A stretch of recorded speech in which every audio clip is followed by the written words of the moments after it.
तो चलिए बड़ी खबर आ रही है। आज से 2 दिन के गुजरात के दौरे पर पीएम मोदी आज अहमदाबाद में रोड शो करेंगे। पीएम मोदी सुबह 11 बजे अहमदाबाद एयरपोर्ट पहुंचेंगे। पीएम एयरपोर्ट से बीजेपी ऑफिस तक पीएम मोदी का रोड शो होगा। रोड शो में 4 लाख लोग शामिल होंगे, ये कहा जा रहा है। गुजरात पंचायत महासम्मेलन में भी शामिल होंगे पीएम मोदी। गुजरात पंचायत महासम्मेलन को संबोधित भी करेंगे। और पीएम मोदी का ये गुजरात का दौरा कई मायनों में अहम है, क्योंकि अब चुनाव की तैयारियां गुजरात में। बीजेपी के नेताओं का ये कहना है कि बीजेपी वो पार्टी है जो एक राज्य में अगर चुनाव खत्म हुआ तो अगले राज्य में तैयारी करने लगती है, और यही वजह है बीजेपी की जीत की।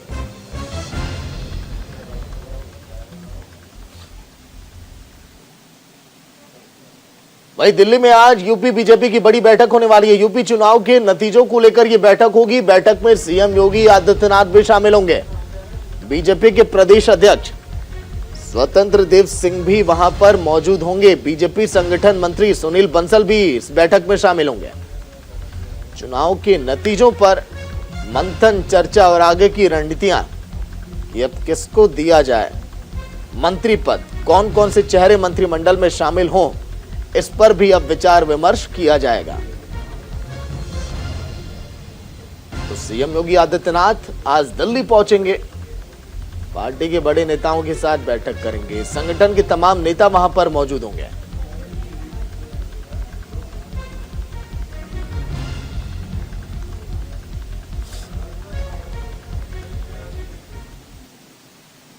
यूपी में बीजेपी की भारी जीत ने कई सवालों का जवाब दे दिया।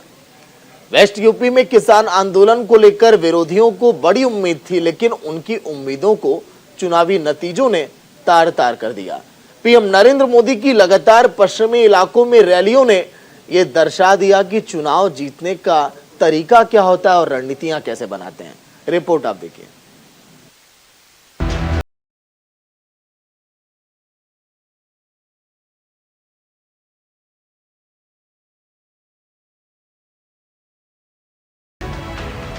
यूपी में जब चुनावों की घोषणा हुई तो राजनीतिक एक्सपर्ट बीजेपी को लेकर कई तरह के कयास लगा रहे थे।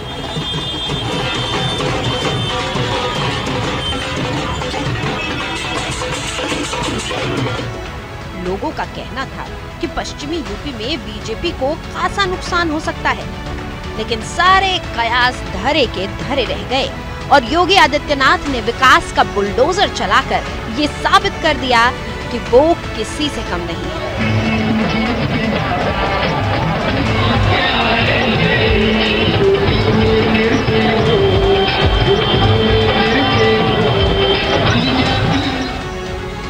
किसान आंदोलन के बाद अखिलेश यादव और एसपी गठबंधन की पार्टियों को पश्चिमी यूपी के 6 जिलों में खासी उम्मीद थी।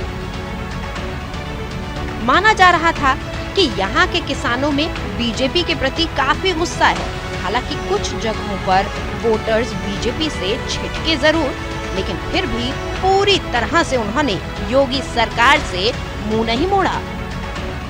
पश्चिमी यूपी में करीब 34 सीटें ऐसी थीं जहां बीजेपी से बुरे प्रदर्शन की उम्मीद की जा रही थी, लेकिन यहां भी उसने सपा गठबंधन को कड़ी टक्कर दी। इन सभी जिलों में शुरुआती 2 चरणों में मतदान हुआ था और माना जा रहा था कि ये बीजेपी के खिलाफ हुआ है। सहारनपुर में तो रिकॉर्ड मतदान दर्ज किया गया था। हालांकि रुझानों में साफ है कि बीजेपी के वोटर्स ने भी खुलकर मतदान किया और सपा गठबंधन को कड़ी टक्कर दी है। मेरठ की सरधना सीट से बीजेपी के फायर ब्रांड नेता संगीत सोम की हार काफी कुछ बयां कर रही है। अखिलेश यादव जयंत चौधरी के साथ आने से और किसान आंदोलन के बाद उपजे आक्रोश को आधार बनाकर माना जा रहा था कि पश्चिमी यूपी में बीजेपी इस बार कमजोर है। हालांकि योगी सरकार का शहर में सुशासन और गांव में राशन का नारा सफल रहा और यहाँ भी लोग इस नीति के पक्ष में मतदान करते नजर आए।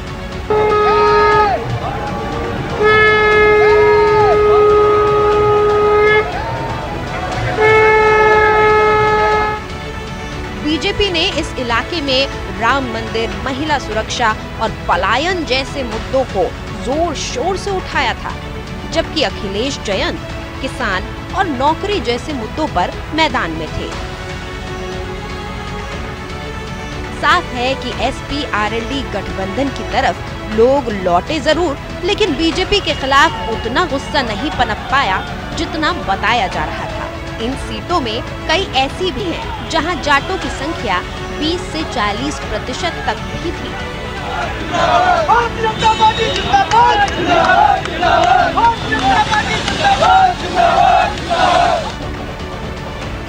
लेकिन वहां भी बीजेपी कैंडिडेट ने जीत दर्ज की। अब आपको हम पूर्वी उत्तर प्रदेश लिए चलते हैं। कहा जाता है कि जो पूर्वांचल जीत लेता है वही लखनऊ की सत्ता पर राज करता है।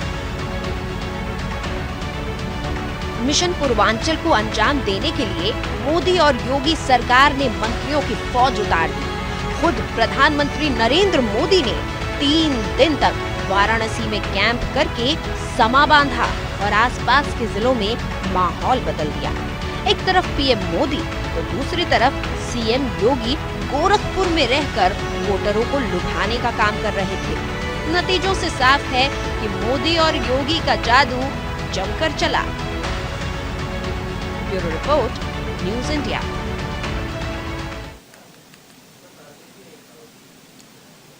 लेकिन अब एक जिक्र ऐसी पार्टी का होगा जो लगातार चुनावी मैदान में लड़ी, लेकिन उसका संघर्ष काम नहीं आया। अपने अस्तित्व को लेकर संघर्ष कर रही कांग्रेस बुरे हालात से गुजर रही है। पंजाब में सत्ता हाथ से फिसल गई और यूपी में लड़की हूं लड़ सकती हूं का नारा कामयाब नहीं हुआ। यूपी में अपनी पूरी ताकत झोंक देने वाली कांग्रेस महासचिव प्रियंका गांधी का चेहरा भी जीत नहीं दिला सका। 2014 के बाद से जिस तरह से कांग्रेस सिमटती जा रही है, उससे ये सवाल अब खड़ा होता है कि आखिरकार पार्टी का शीर्ष नेतृत्व कब नींद से जागेगा। रिपोर्ट आप देखिए।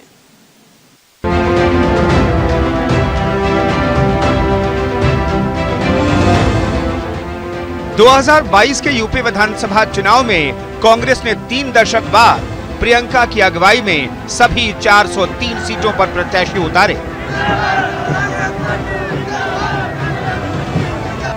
लड़की हूं लड़ सकती हूं के नारे के साथ प्रियंका ने 40% महिलाओं को टिकट भी दी। हालांकि नतीजों में कांग्रेस का प्रदर्शन पिछले विधानसभा चुनाव से भी खराब रहा।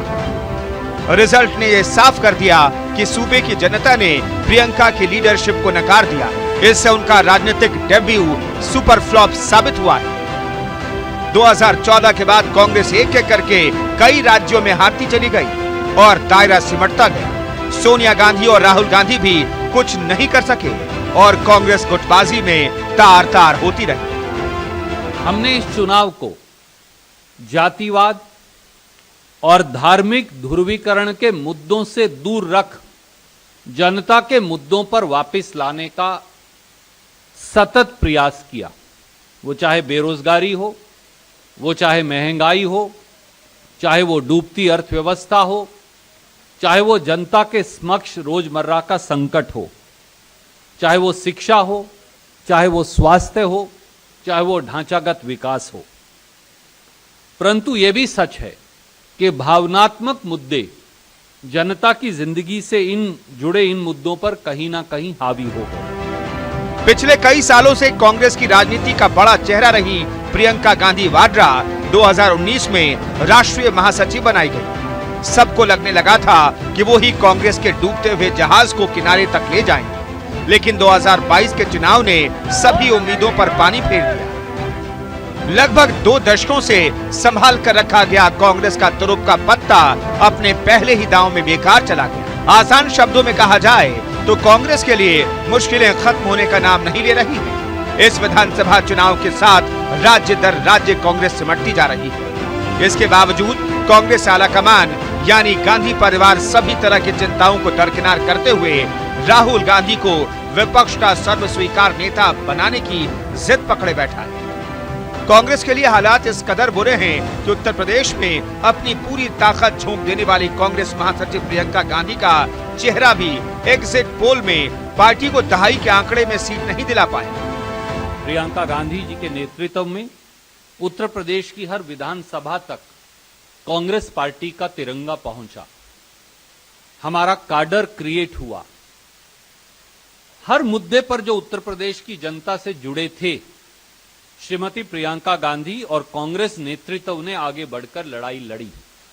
ये सही है कि हम उसे जनमत में इस बार नहीं बदल पाए, पर हमें भी विश्वास है कि वो बीज जो प्रियंका गांधी जी ने और कांग्रेस के नेताओं ने, कार्यकर्ताओं ने अंकुरित किया है, वो बीज एक दिन वट वृक्ष बनकर उभरेगा। पंजाब में तो कांग्रेस की अंदरूनी कलह ने पार्टी का कबाड़ा कर दिया। पहले कैप्टन अमरिंदर सिंह ने पार्टी छोड़ी, बाद में जब चन्नी सीएम बने तो सिद्धू से उनकी ठन गई। पार्टी में अंदरूनी कलह ने कांग्रेस को कहीं का नहीं छोड़ा और आखिरकार सत्ता भी गंवानी पड़ी। 5 चुनावी राज्यों में से पंजाब और उत्तराखंड की बात की जाए तो इन दोनों ही राज्यों में कांग्रेस को आंतरिक कलह ले डूबी। उत्तर प्रदेश में 3 दशक से ज्यादा समय से बाहर रहने वाली कांग्रेस के लिए सूबे में अपनी जड़ें बचाए रखने की चुनौती थी, जिसे देखते हुए कांग्रेस महासचिव प्रियंका गांधी ने धुआंधार चुनावी प्रचार और जमीनी मुद्दों पर बेहतरीन पकड़ के साथ पार्टी के पक्ष में माहौल बनाने में कोई कोर कसर नहीं छोड़ी थी। महिला केंद्रित चुनाव प्रचार के बावजूद महिलाओं का भरोसा जीतने में कांग्रेस कामयाब नहीं हो सकी। आसान शब्दों में कहा जाए तो सही समय पर सही फैसले लेने में गांधी परिवार नाकाम रहा है और यही वजह है कि उत्तर प्रदेश में आज पार्टी खत्म होने के कगार पर पहुंच गई है। Bureau report, news India. वैसे बीजेपी ने यूपी में रिकॉर्ड बनाया तो पड़ोसी सूबे उत्तराखंड में भी सबको चौंका दिया। बीजेपी की जीत से देवभूमि में परंपराएं टूट गई, क्योंकि उत्तराखंड में सत्ता परिवर्तन पर अब ब्रेक लग गया। उत्तराखंड लगातार दूसरी बार भगवामय हो चुका है। बीजेपी करीब 70% सीटें जीतने में कामयाब हो गई। हालांकि सीएम धामी खुद खटीमा से चुनाव हार गए। रिपोर्ट आप देखिए।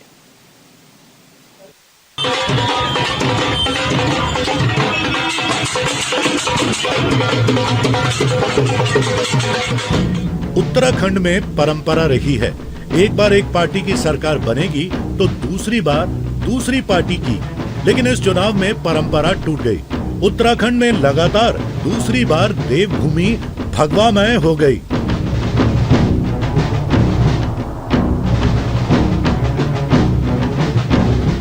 पहाड़ से लेकर मैदानी इलाके तक बीजेपी कार्यकर्ता जश्न में डूब गए।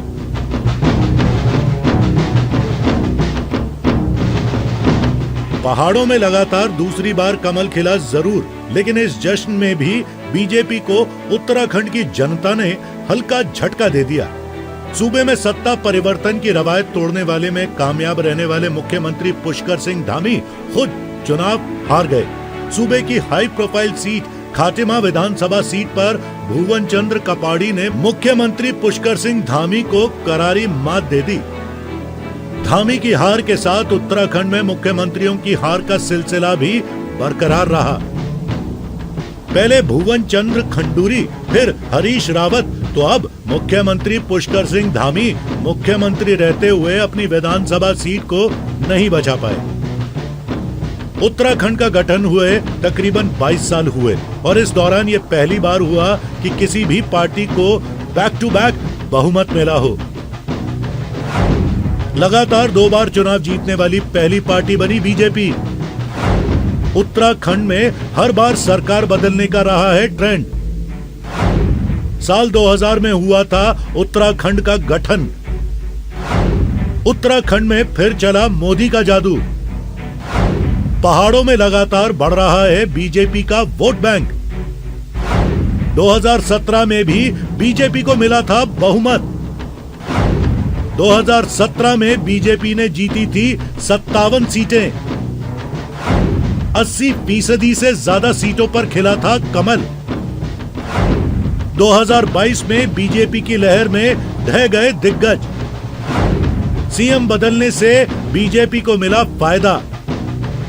सत्ता में रहने के बाद भी